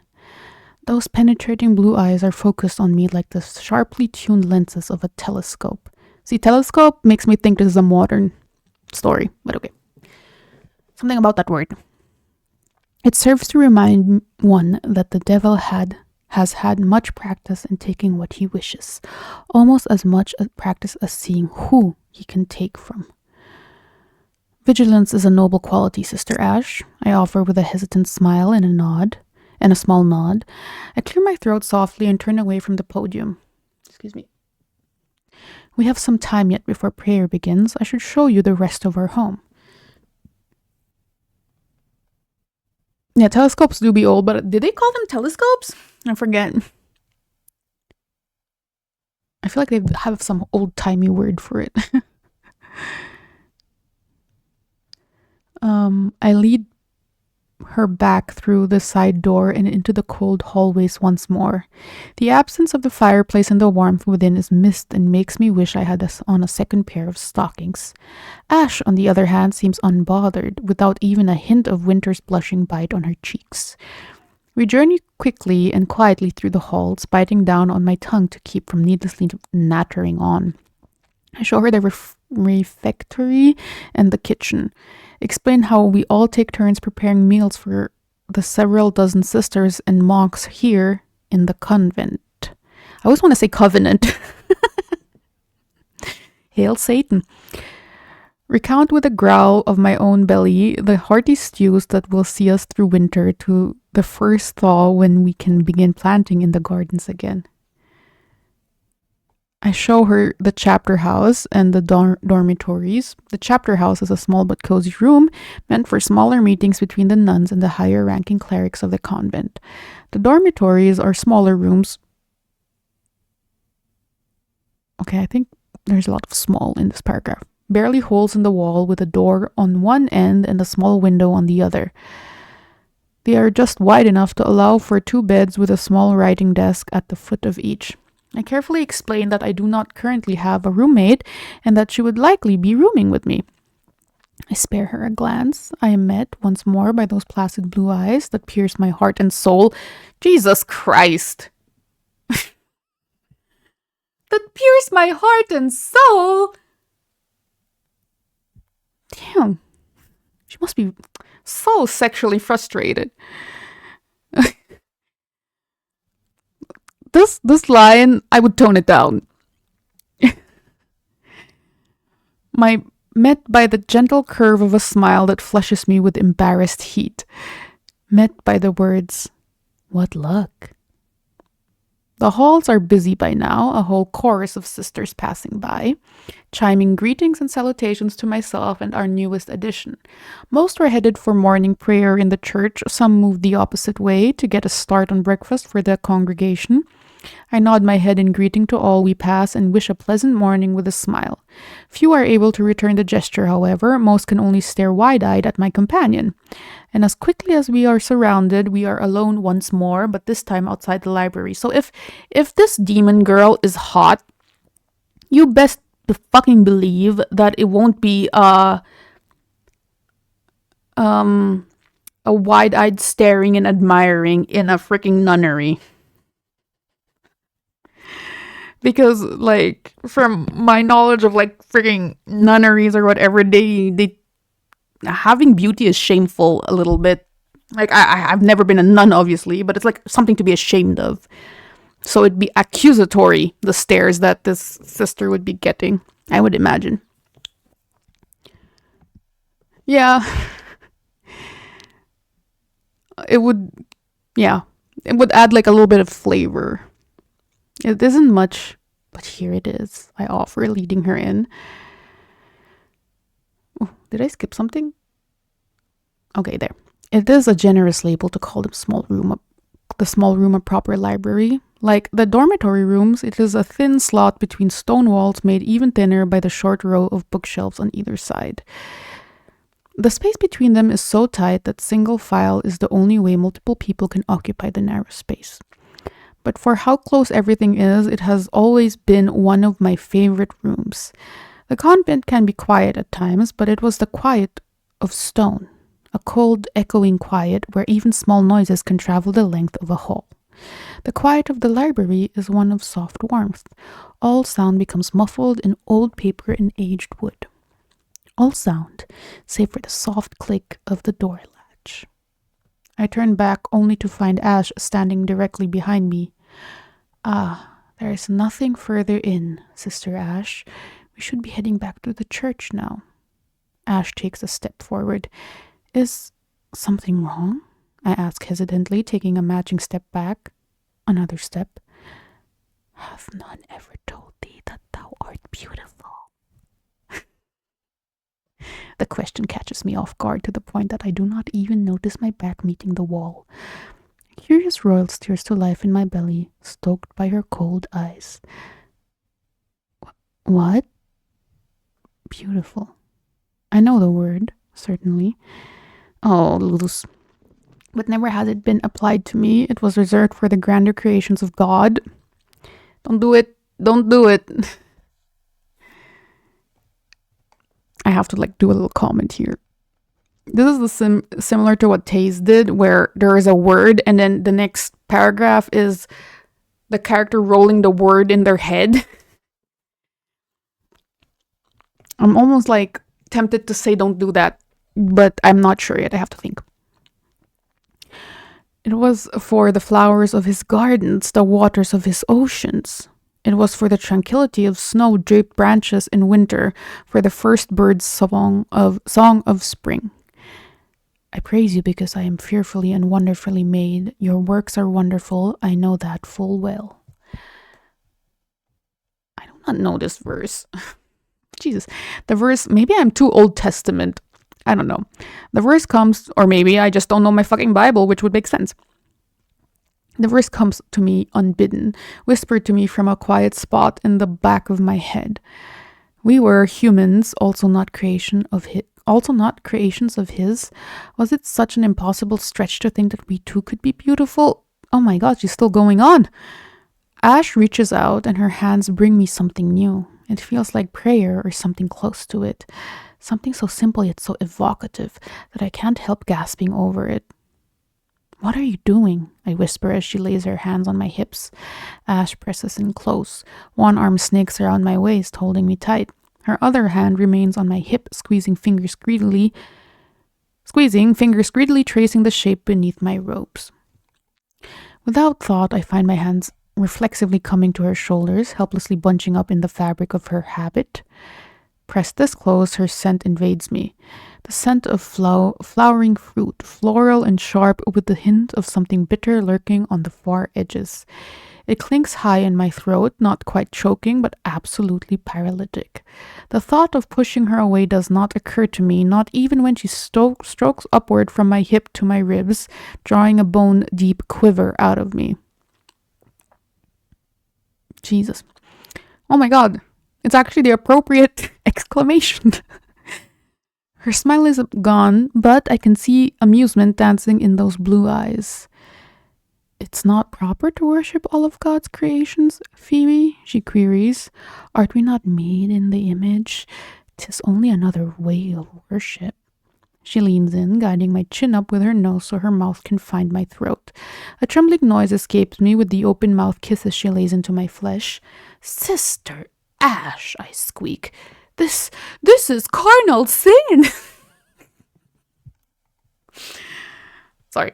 I can hardly believe what is happening. This strange woman I've known for little less than an hour is violating one of our greatest vows, that of celibacy. But the greater surprise is that I find my own protestation hesitant. Sister Ash's claims of worship resonated within me, reflecting my own observations of God's natural creations. But Ash is not done convincing me. "Oh, 'tis? Truly?" She chuckles into the crook of my neck. Her lips leave a tingling trail up to my jaw. "Why is it sin?" she whispers in my ear.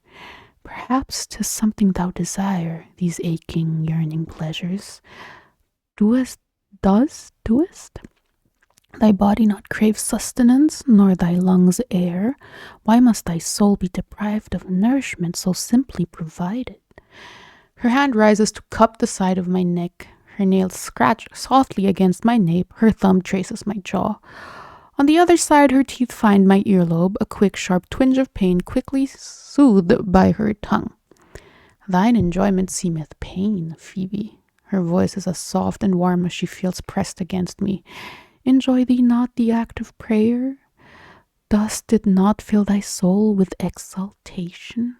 My mind is a haze that her words only barely pierce through. This feeling is remarkably similar. It is strangely comforting, like a familiarity I had yet to know, like finding something I had not realized was missing. Ash's hand trails down from my neck. Her fingers find my collarbone, tracing the shape beneath the cloth of my robes.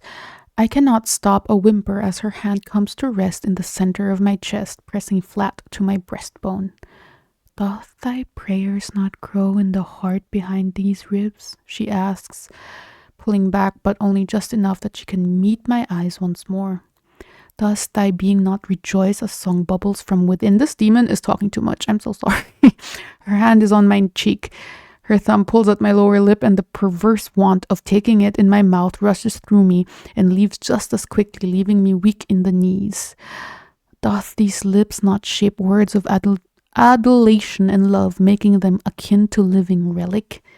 I cannot catch my breath, and when I do, I am breathing in her. "Perhaps," she breathes for me, "there might remain something holy upon them." My eyes have closed, but all I can see is light. It tears through my mind, chased by her lips and tongue, and it does indeed feel like revelation. I can't be sure if I want to laugh or cry or both.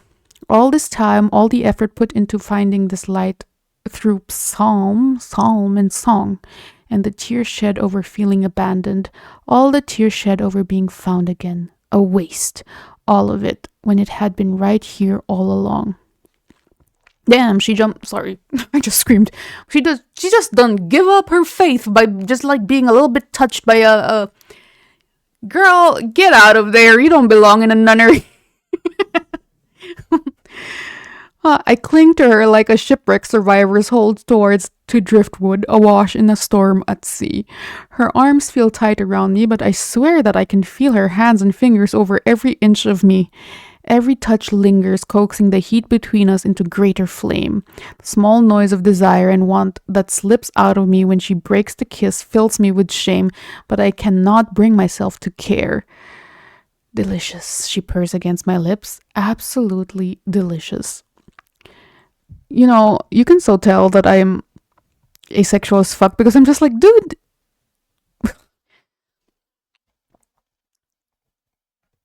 I don't know. I like characters to have a little bit of fight in them. That's what makes it like exciting, the chase. But this woman is just already like, take me, Satan. Like, good for her. The door of the library opens and I go cold. Not least of all because Sister Ash has sprung back a step. Her face has changed from that easy smile to a carefully sculpted mask of concern as she reaches out to me as if to assist. My knees have given out and I have sunk down to the floor against the wall. Phoebe, art thee well? She asks, the heat of the moment gone from her voice like it had never been. Over her shoulder, I see the face of Mother Superior appear, confusion across her wrinkly features. Sister Phoebe, what's wrong? You look feverish, girl. The old woman hops forward, but because of the narrow span of the room, she cannot get around Ash, who still bends down over me, offering her hands in aid. My eyes dart between them, and the Mother Superior could not see what I could. For the barest second, Ash's face smooths over, her skillfully constructed concern replaced with something dark. Her lips form a quiet shh as a fire flickers in her eyes. And that flame she had just stoked in me is gone, smothered as quickly as it had come without even smoldering embers left behind. The cold of the wall pressed to my back sinks into me, chilling my soul with realization. I have broken a vow, my vow of celibacy. Yes, girl, that's what you did. It doesn't hurt as I feared it might.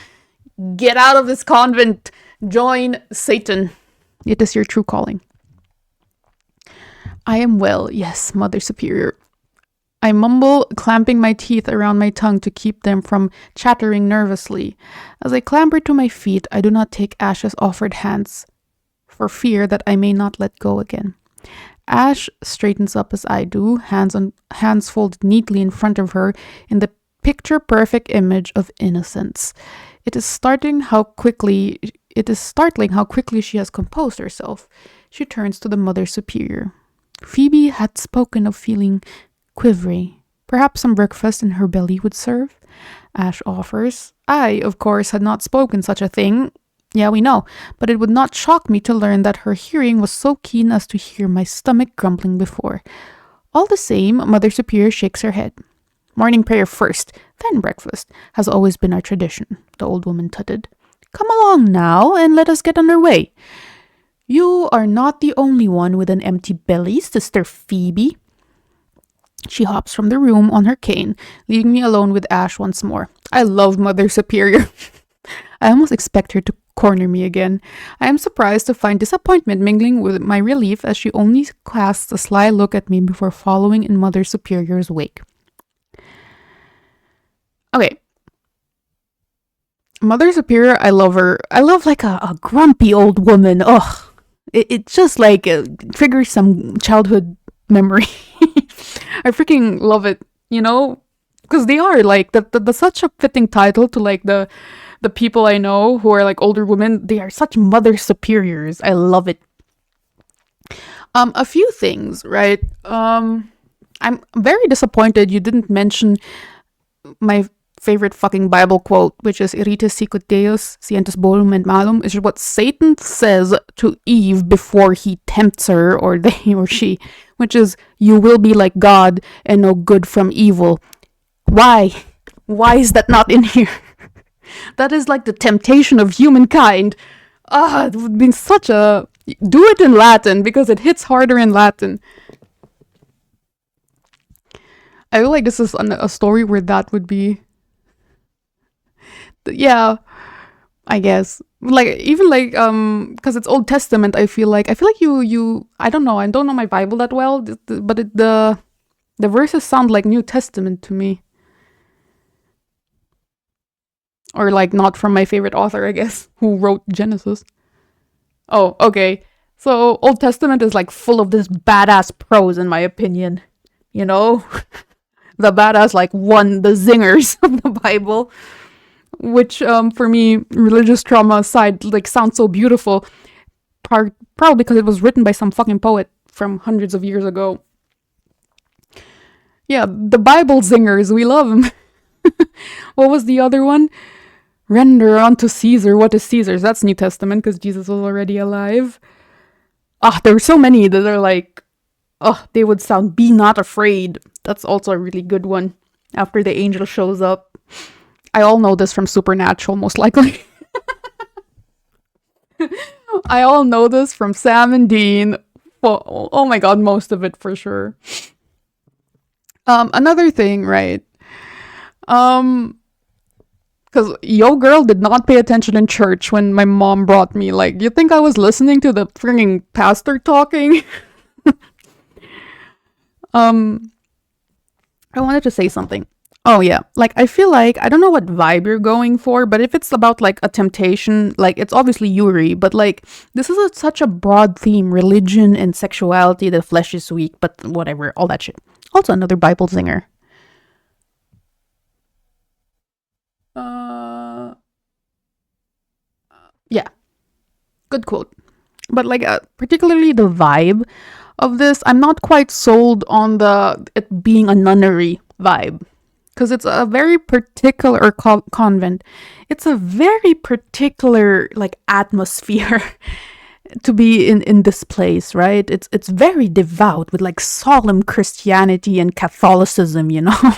It's very solemn and heavy and everybody's like so religious, I guess.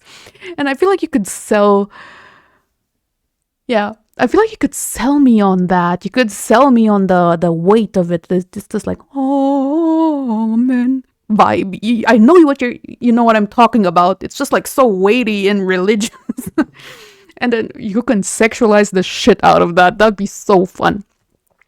And in particular, like the way the multi-chapter thing now. Yeah, do it. The way, like, for example, nuns interact with each other and the way, you know, I don't know. I wasn't in a nunnery, but I've watched a lot of movies with nuns because they're always a subject to some horror thing, I guess. It's so almost out of its time the way they act. It's so odd. So if this were a modern setting, I would like almost like it. It's so odd. Like when you meet nuns, which I have because it's from the country I'm from. It's very, very Catholic. They're so very benevolent to the point it's like weird. They're like, blessed be. And then and I'm like, bro, you're like stuck in the Middle Ages or something. It's so peculiar. I guess you could compare it to the monks in Thailand, where it's like you almost like they're so, how should I describe it? Like from somebody, like they're so untouchable. I don't know what the word is. It almost feels like you cannot, they're not like real people. They're like icons. They're religious icons that you do not disrespect. Like that's the vibe I have from like a country that's very religious. Um, Excellent comparison for to read up on or watch is obviously The Handmaid's Tale. The Handmaid's Tale, like interaction wise, that is what a nunnery is like in my head. Where it's just like, blessed be the fruit, may the Lord open. Not saying that you should do it exactly like that. And in particular, because I love Mother Superior, the Testaments by Margaret Atwood, which is the sequel of Handmaid's Tale, is told from the perspective, one of the perspectives is Aunt Lydia, who is a Mother Superior, so to speak. And it's about her recounting her faith. And that's what I mean, what I'm missing. It's like a devout person, they have like a certain way of thinking and talking that I feel like you could sell here and then sexualize. That'd be so fun. Oh, that'd be so fun. I'm sure your library has the Testament. Like, I'm all for the demon entering the, I guess this is the hen's nest, right? All about that, causing chaos and all that. But I really would love to see, like, excuse me, Sister Phoebe here, put up a little bit of a fight. Because usually when you have your faith tested, not that I'm devout, but I feel like if somebody who's practicing a religion for a long time gets their faith tested, they don't just like, okay, that's it. Like, problems in writing all this. I don't know nothing about being righteous and shit. Yeah, fair. I feel like a little bit of like, oh my god, unholy, sinner, there would be some accusatory thing from Phoebe, but she's like nice, I guess. I don't know. Like, give me something. It'd be so fun. Because, like, tempting a nun? Is Phoebe devout or was she forced to join? So from what I've gathered, she was, like, given away and forced to join. But even then, you grow up around devout people, you will adopt some of their ways of thinking. You can't help it. Like, if you grow up amongst nuns.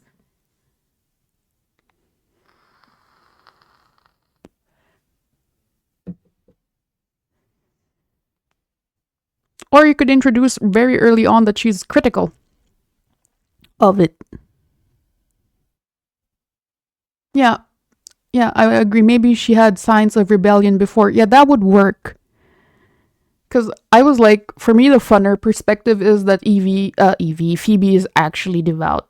She's actually devout, but she has this darkness, which is just being gay, I guess, in her, and that like the demon picks on that. That's fun. Like maybe she's already been checking out them other nuns.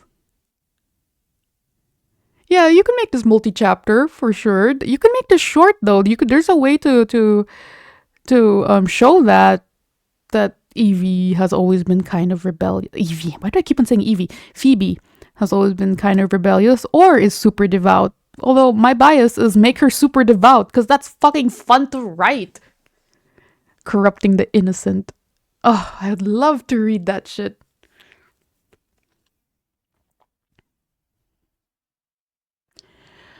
Yeah, you can put in some longer descriptions. In particular, like, put a highlight on Christ. Like, he's there. He's gonna watch them as they bone. Put that scene in there. It just calls for it. They will freaking bone in the altar. In front of the altar. That's worship. Amen. Hail Satan. Bye, Tayzed. We're about to close shop too because it's already 1. So those are the 2 hours.